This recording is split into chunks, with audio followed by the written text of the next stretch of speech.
a seat.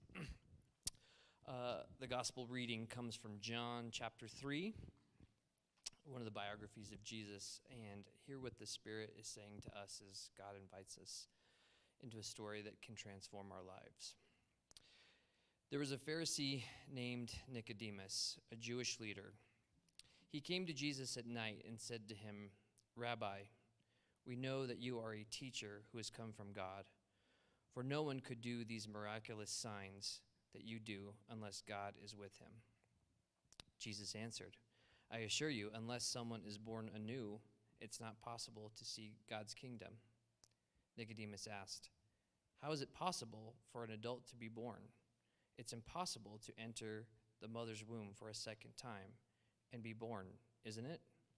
Jesus answered, "I assure you, unless someone is born of water and the Spirit, it's not possible to enter God's kingdom. Whatever is born of the flesh is flesh, and whatever is born of the Spirit is spirit. Do not be surprised that I say to you, you must be born anew. God's Spirit blows wherever it wishes. You hear its sound, but you don't know where it comes from or where it's going. It's the same with everyone who is born of the Spirit." Nicodemus said, "How are these things possible?" This is the word of the Lord.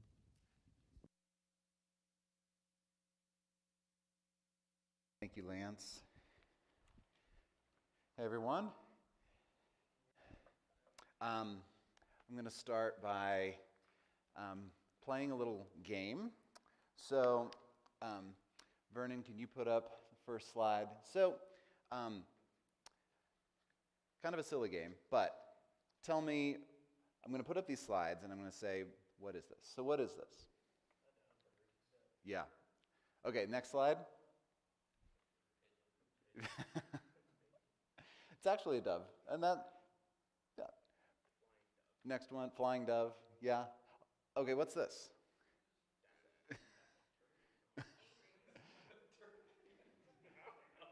Angry. It's yeah. Turkey, good guess. It's a goose. It's a goose. Okay, the next one. That's a goose. All right, this one's my favorite. So this, yeah, I had no idea that like a goose had like a serrated knife like tongue. Like, that's crazy. So that's terrifying, isn't it? So we've got a dove and a goose. Dove and a goose. Let's think about the contrast between these two images. A dove and a goose. So Christian art for centuries has depicted the Holy Spirit as a dove.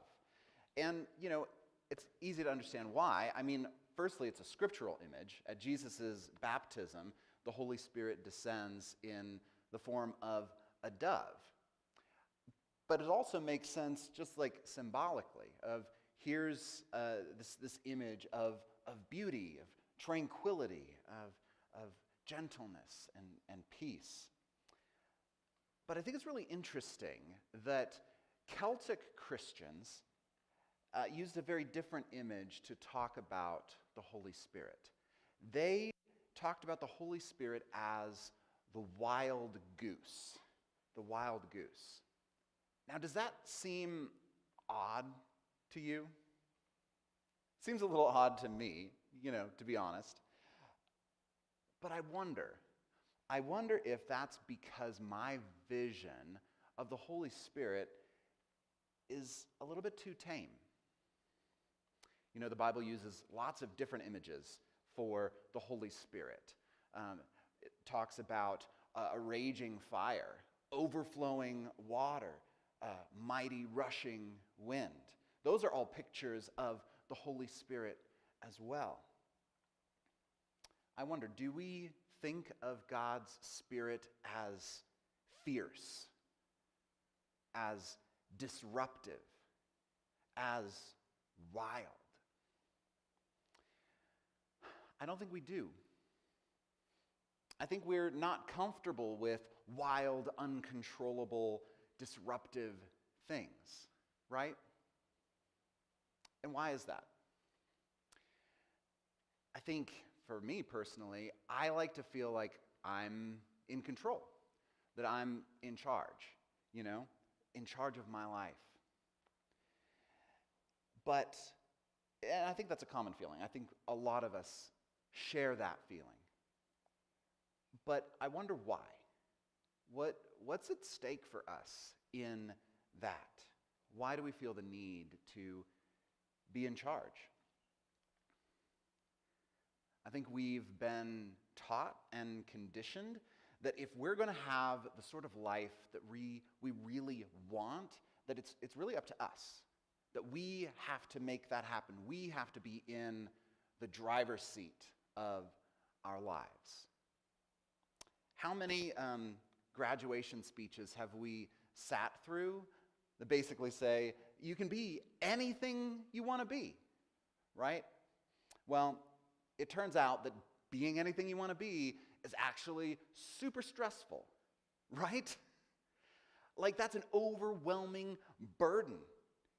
It leaves it up to us, to each of us, to build our own lives, to build the life that we want. We have to choose the right career path. We have to choose the right relationships. And then as we get older, we feel like we have to manage it all, to keep it all together, to keep it all going in the same direction. But let's be honest, that's a miserable way to live. No wonder we carry so much anxiety.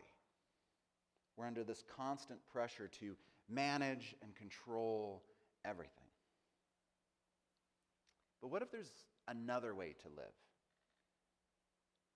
If we're really honest with ourselves, I think we would say that all of our attempts to control and to manage life really just make us more and more miserable. But friends, here's the good news. The good news is that God's Spirit is wild like the wind. And what if surrendering to God's wild Spirit is exactly what we need? In 2012, I served as part of a short-term missions team in London, England. I served a 6-month term there. And it was an amazing experience. It was really transformative for me. But the early part of the trip was really, really difficult. It was really challenging. The first month we were there, culture shock was setting in. We had some conflict within our team. And it also just wasn't clear what we were supposed to be doing after that first month, and so we were kind of stuck as a team. And by the way, my job was to be the videographer for the team, but the ministry, the video gear that they had intended to purchase was back-ordered, and so there I was on this trip, no video gear, trying to, I'm the videographer, and so I'm like, well, what am I doing here? Why am I even here? So I was feeling pretty discouraged in that moment. I was feeling pretty depressed. And one day, I woke up with this urge to go to a bookstore. Does anyone relate? I think some people relate, yeah, totally get that, totally. And then the rest of you are like, I've never had that urge, ever. I don't understand what you're talking about. I mean, Chuck, haven't you heard of Amazon? So I grabbed my friend and we went to this bookstore. I'd seen it as we were driving by on the bus a few days before that, and I was like, I want to go there.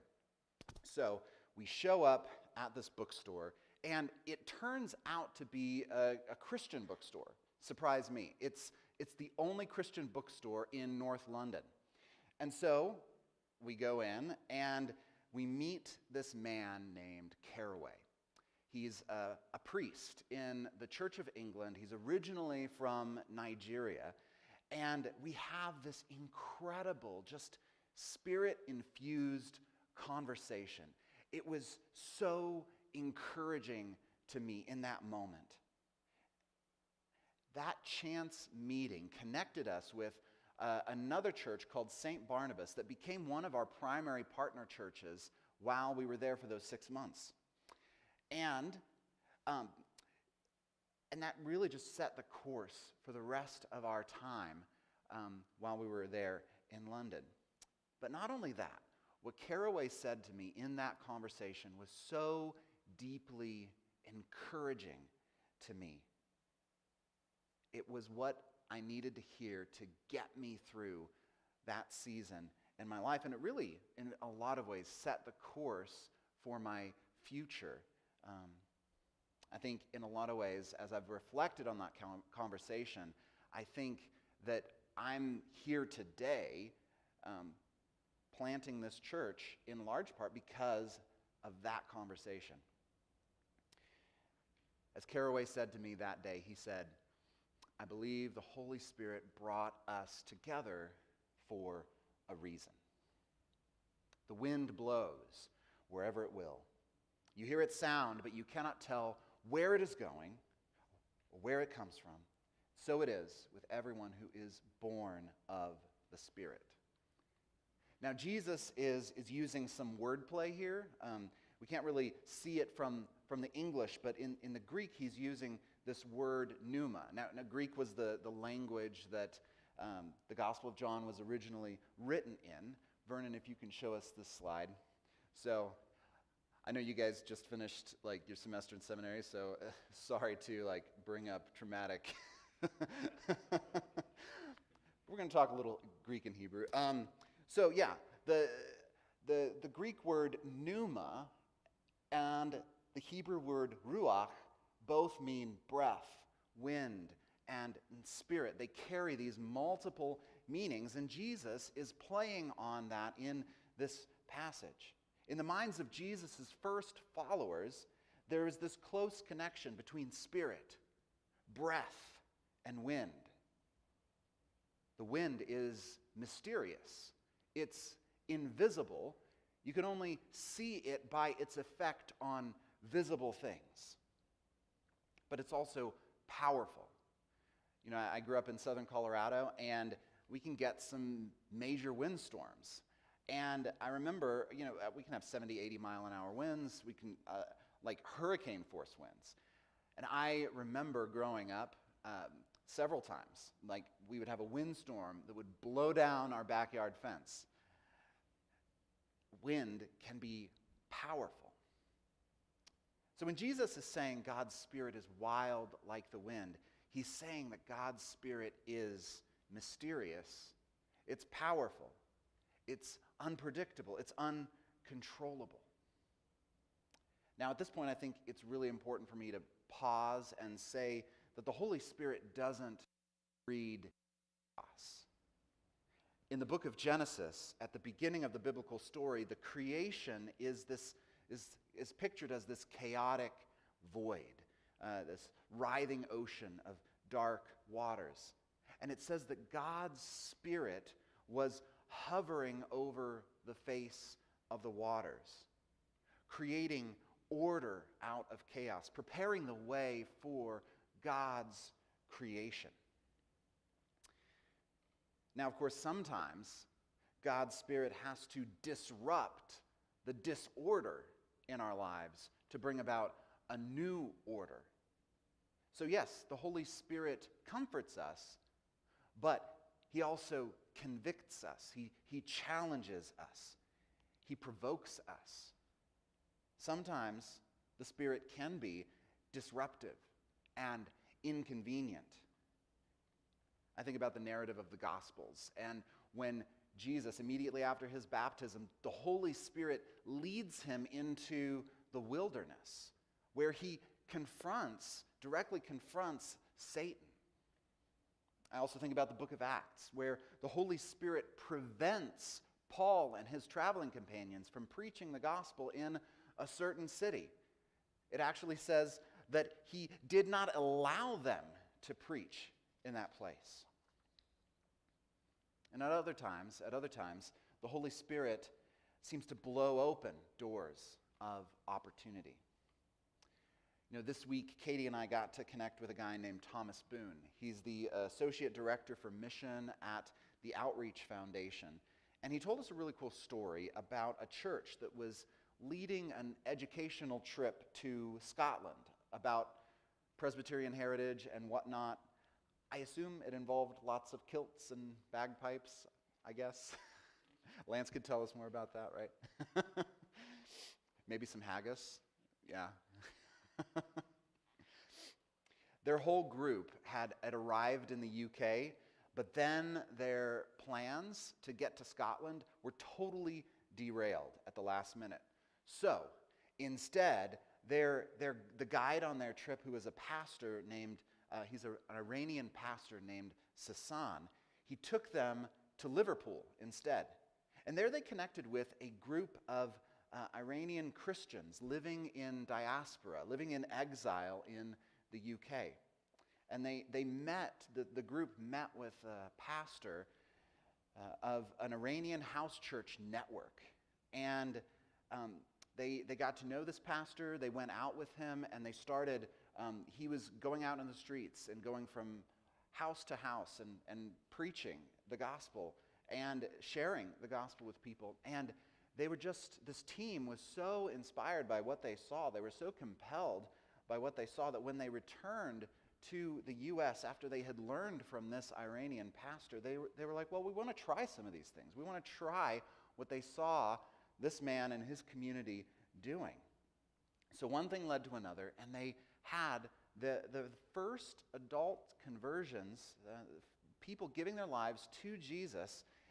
They saw that for the first time in decades in this church, all because their original plan to get to Scotland fell apart.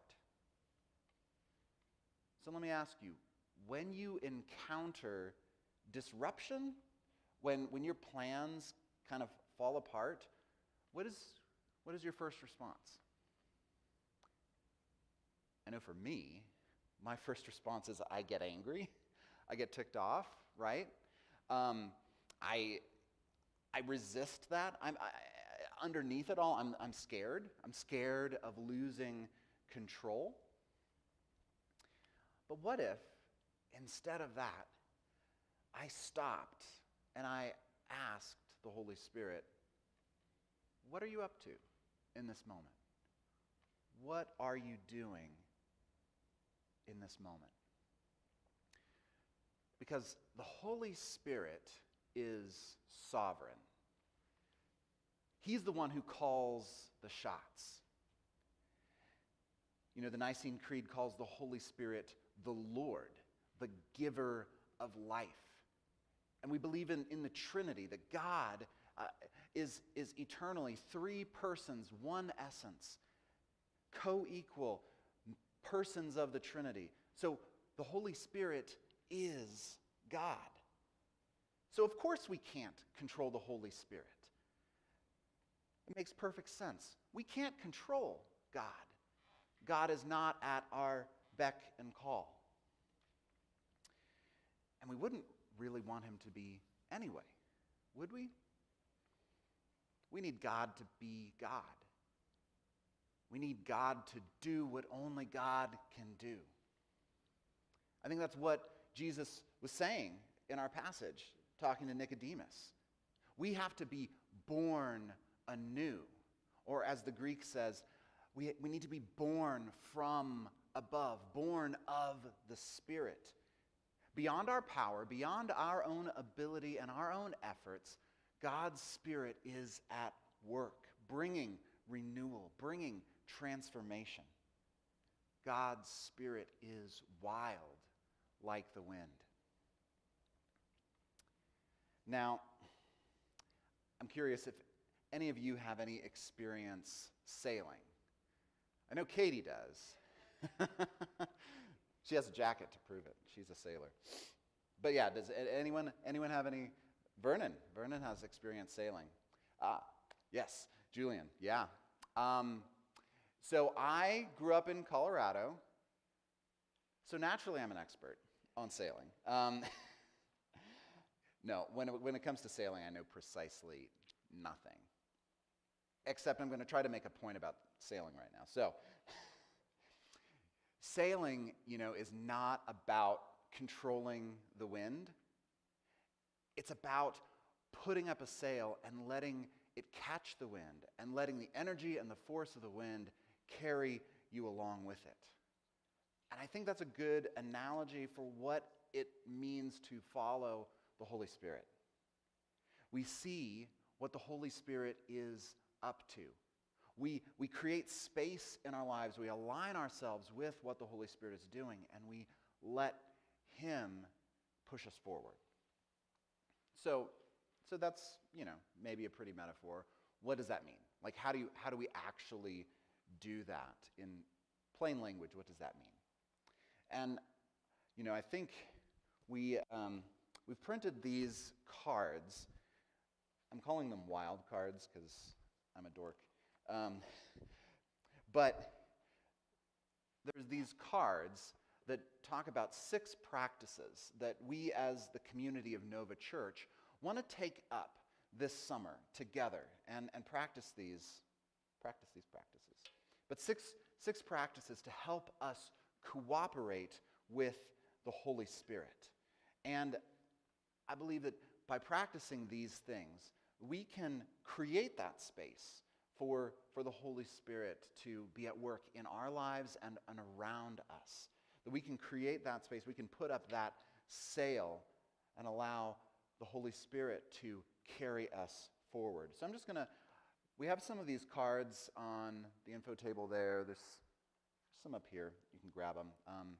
Actually, you guys want to pass these around? Thanks.